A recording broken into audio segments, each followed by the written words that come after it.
Assalomu alaykum, hurmatli qadrdonlar. Barchalaringga yana bir to'y muborak bo'lsin. Biz ertamanda o'z ish faoliyatlarimizni davom ettirgani keldik. Darvozamizni kraskalarni kecha sepib ketdik. Bugun shamol bo'lib, hamma chang to'zon bo'lib ketibdi. Juda go'zal va ideal darajada chiqdi darvozamiz ham. Polmetlarga kovunli levislardan surkab chiroyli qildik. Gullari ham o'ziga yarasha juda go'zal chiqdi.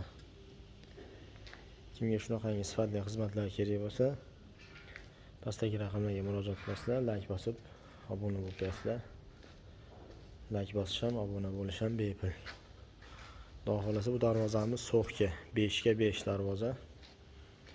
O'z egalariga chiroyli qilib borib o'rnatib beramiz.